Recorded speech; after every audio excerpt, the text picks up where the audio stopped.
This is Scott the Fix-It Guy. Today we're dealing with a Wolf range that has a surface igniter that isn't working. It's not lighting the burner. This is the front burner, which is pretty common. This is what the burner looks like, and the 20mm Venturi nut, and also the igniter. So first thing we'll do is make sure we have the range powered down, unplugged, or disconnected from the breaker. I'm going to take off the grates. The one that's given us trouble is this front left-hand burner.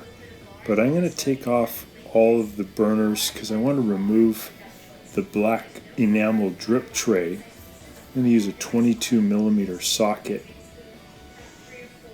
And this will help me release those 22mm brass Venturi burner nuts, and that'll let me get the burner off.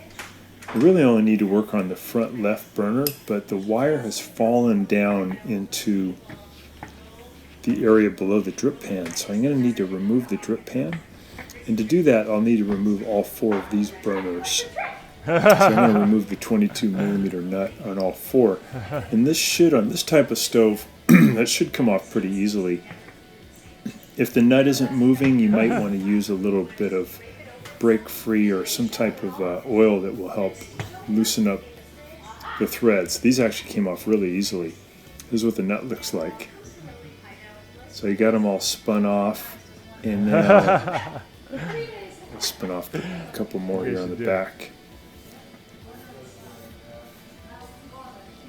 And I just have to reach down and get a hold of the wire that goes to the front left burner.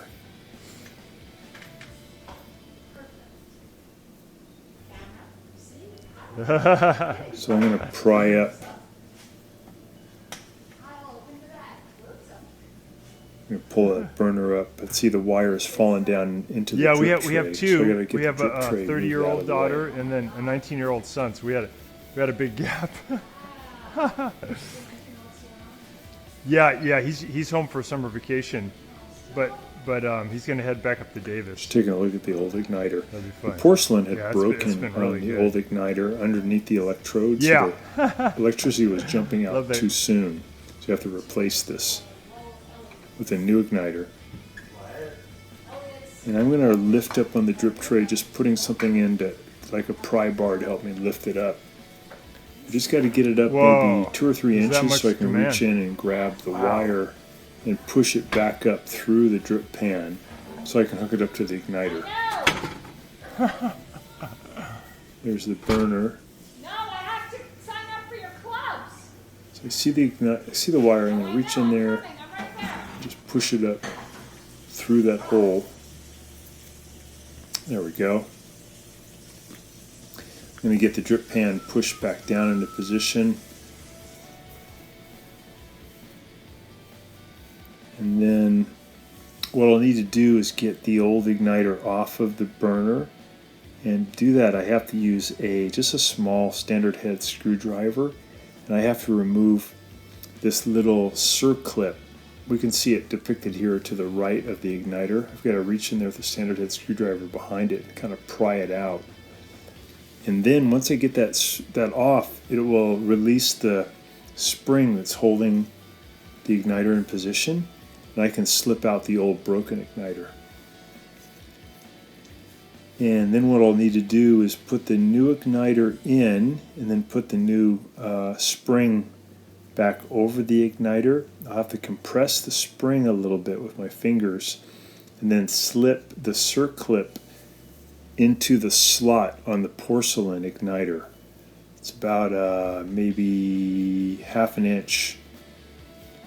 So we've got to push the spring way in, compress it, pop in the circlip, and that'll keep the spring in position, and that'll keep the igniter in position. I've got to make sure that circlip sits all the way down flat before I attempt to put the igniter and the burner back into position. Otherwise, it won't fit into the little hole for the igniter in the drip tray. So you have to make sure that circlip is pushed all the way in.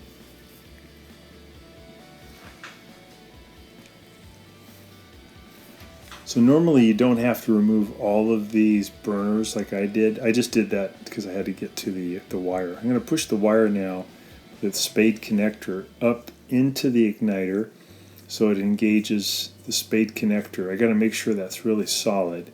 And I'll push the igniter and the burner into position, and then I'll screw in those Venturi nuts, 22 millimeters, for all four. I got to make sure everything's lined up.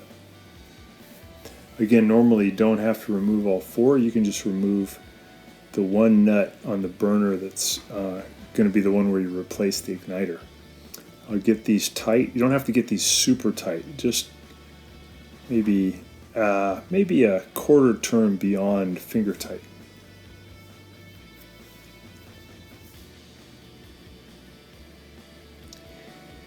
And then you got to make sure that the burner caps sit down nice and flat, otherwise you won't get a good ignition.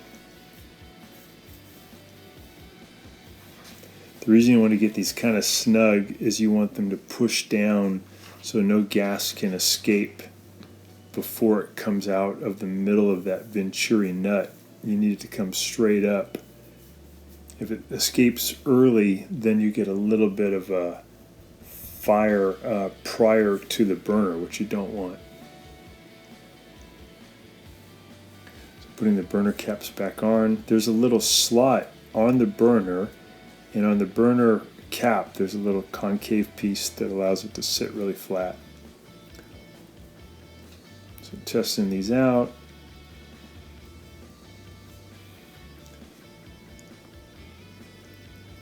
These all look good.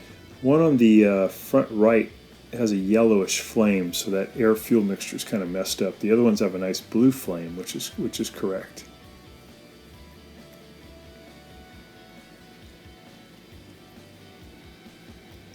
So if you wanted to do just the one burner by itself, here's how you would do it. Take off the burner cap, unscrew it with your 22 millimeter socket.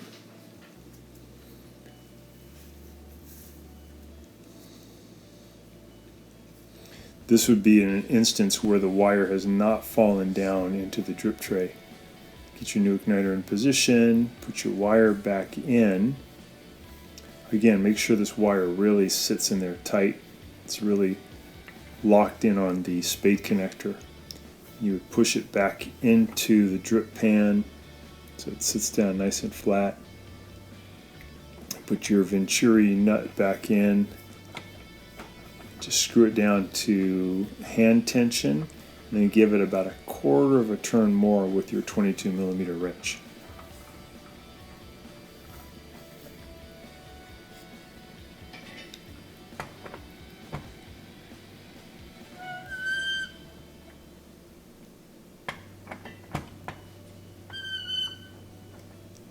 There we go.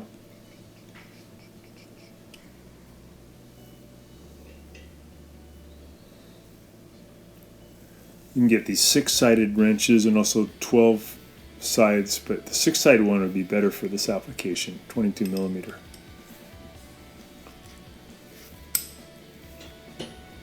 Put the burner cap back on. Just take your time here. Make sure that this sits down flat. A lot of times when these won't ignite or it doesn't burn well, it's just the burner cap is not sitting down flat and the gas is escaping too early. So I want to get it nice and flat.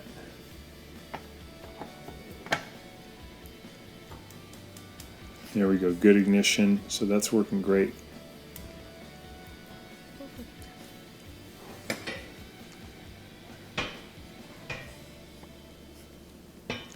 Put the burner grate back in position.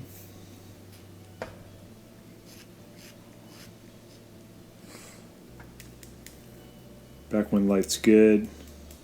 Front left light's good. Back right looks good. Front right looks too yellow, so that needs to be adjusted, the air fuel mixture. And that can be done underneath the drip pan. And then the far right ones, back and front look good. Nice blue flame.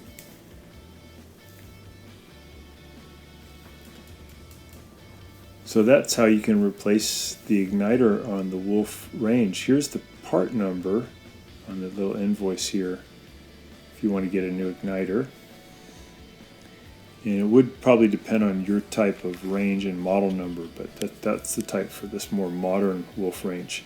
Here's the old igniter. We can see that the electrode's protruding, but the porcelain broke. Pretty common. So thanks so much for watching, and please subscribe when you get a chance.